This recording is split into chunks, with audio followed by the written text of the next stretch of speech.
Welcome dear students Shubhamoy sir চ্যানেলৰ অন্য এটি ভিডিঅ'ত লৈ আপোনালোক সকলোৱে স্বাগতম। আজি আমি নৱম শ্ৰেণীৰ বিজ্ঞানৰ অধ্যায় 10 অৰ্থাৎ মহাকৰ্ষণ এই অধ্যায়ৰ যিখিনি পাঠৰ ভিতৰৰ যিখিনি প্ৰশ্নাৱলী আছে সেইখিনি আমি এই পাৰ্ট 1 ভিডিঅ'টোত কৰিম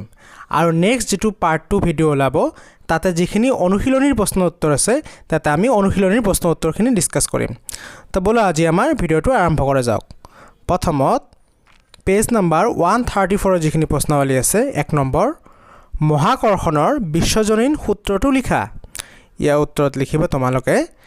বিশ্ব ব্ৰহ্মাণ্ডৰ প্ৰতিটো বস্তুৱে আন প্ৰতিটো বস্তুক আকৰ্ষণ কৰে। এই আকৰ্ষণী বল বস্তু দুটাৰ ভৰৰ গুণফলৰ সমানুপাতিক আৰু বস্তু দুটাৰ মাজৰ দূৰত্বৰ বৰ্গৰ ব্যস্তানুপাতিক। এই বল বস্তু দুটাৰ কেন্দ্ৰ সংযোগী ৰেখাৰ দিশত ক্ৰিয়াশীল হয়, অৰ্থাৎ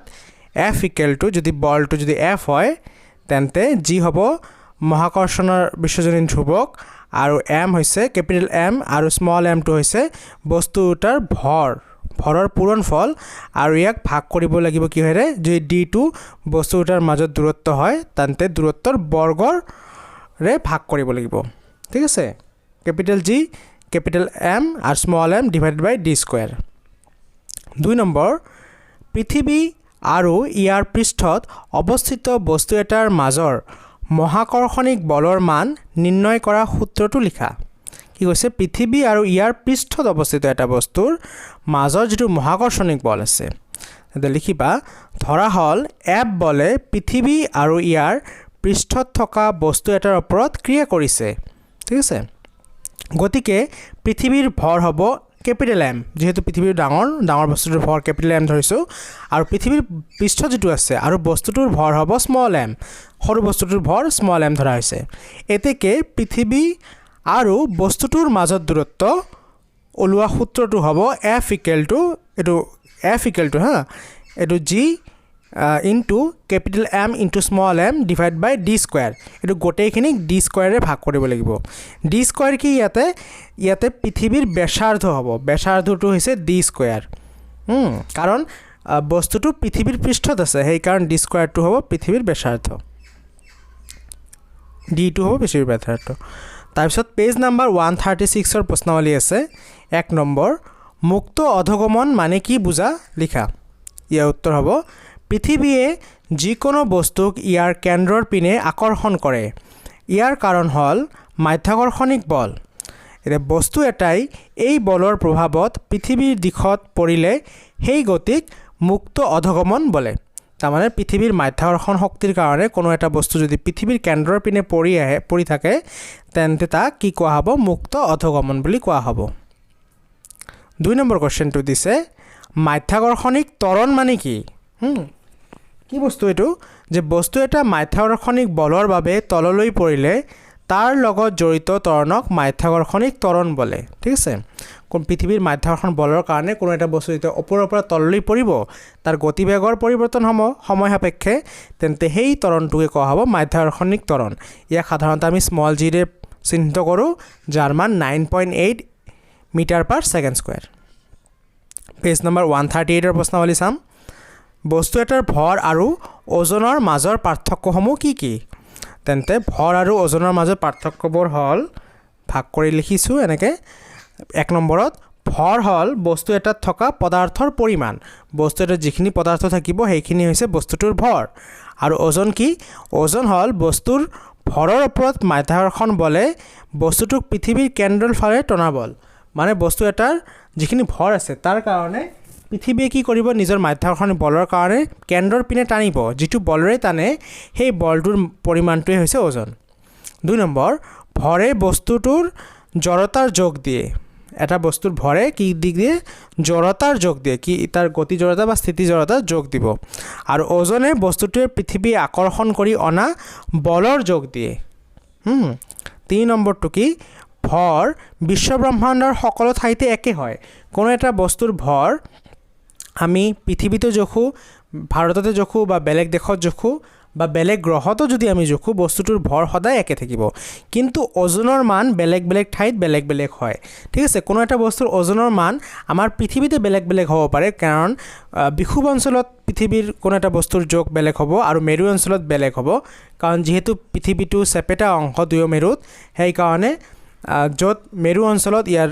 দূৰত্বটো কম সেই কাৰণে তাতে ভৰটো ওজনটো বেছি হ'ব ঠিক আছে কাৰণ তাতে বলটো বেছি আৰু বেলেগ বেলেগ গ্ৰহতো এটো ওজনটো বেলেগ বেলেগ হ'ব পাৰে 4 নম্বৰ ভৰ কেতিয়াও শূন্য হ'ব নোৱাৰে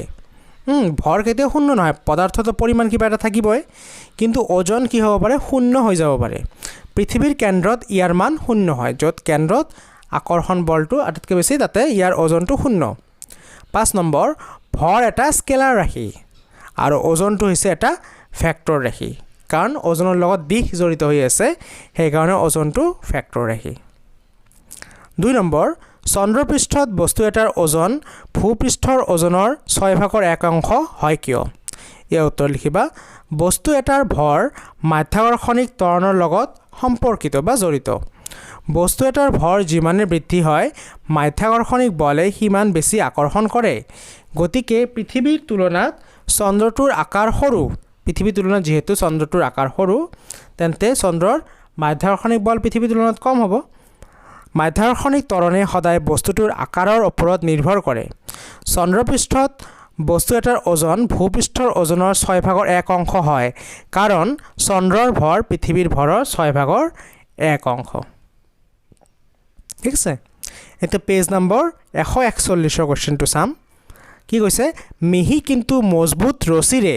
ফিতা লগোৱা স্কুল বেগ এটা লৈ ফুৰাত অসুবিধা হয় যেতিয়া আমি স্কুল বেগত বহুতবিলাক কিতাপ লওঁ তেতিয়া এই বেগটো লৈ ফুৰাতে আমাৰ অসুবিধা হয় হয়নে কি অসুবিধা হয় এটো কাৰণটো উত্তৰটো লিখিবা মিহি মজবুত ৰছীৰে ফিতা লগোৱা স্কুল বেগ এটা লৈ ফুৰাত অসুবিধা হয় কাৰণ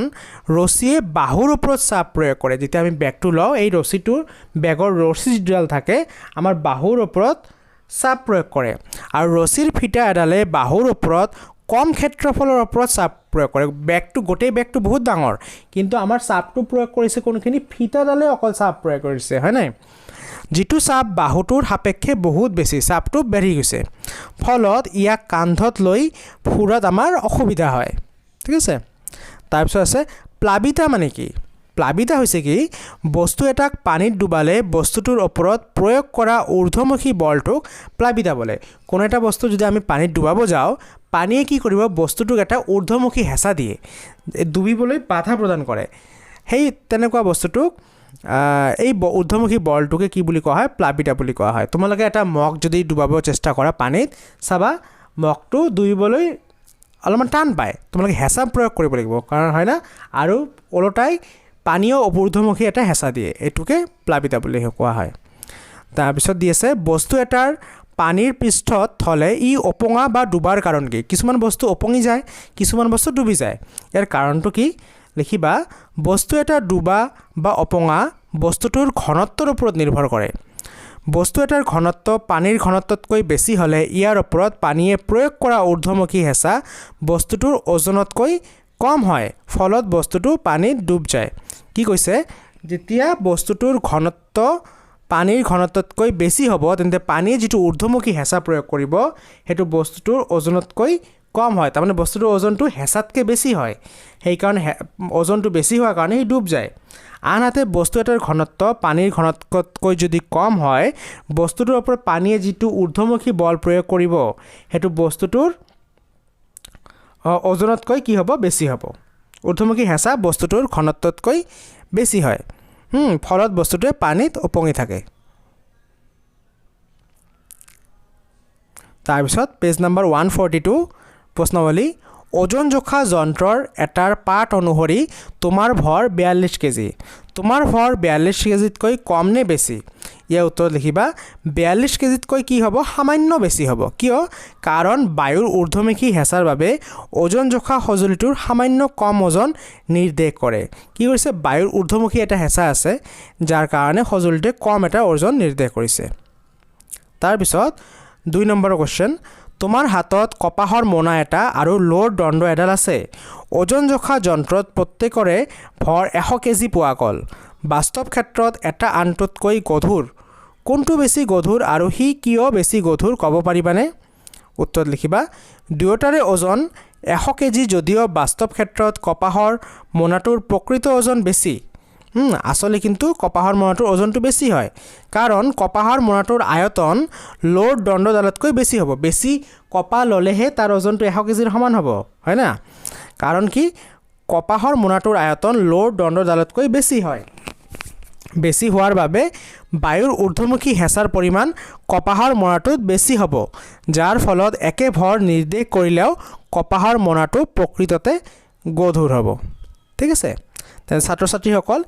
আমাৰ ভিতৰত যিখিনি প্ৰশ্নাৱলী আছিল সেইখিনি আমি এই ভিডিঅ' পাৰ্ট 1ত সমাপ্ত কৰিলোঁ আমি ইয়াৰ এটা নেক্সট পাৰ্ট ওলাম য'ত আমি প্ৰশ্নাৱলী যিখিনি অনুশীলনীৰ প্ৰশ্ন আছে সেইখিনি আমি সলভ কৰিম ঠিক আছে তোমালোকে চাই থাকিবা এই চেনেলটো আৰু যাতে এইদৰে ভিডিঅ' পোৱাৰ কাৰণে তোমালোকে শুভময় ছাৰ চেনেলৰ প্লেলিষ্ট বনাই থোৱা হৈছে ক্লাছ 9ৰ বিজ্ঞানৰ বা বেলেগ বেলেগ বিষয়ৰো তোমালোকে ইচ্ছা কৰিলে চাব পাৰিবা তাৰ পৰা ধন্যবাদ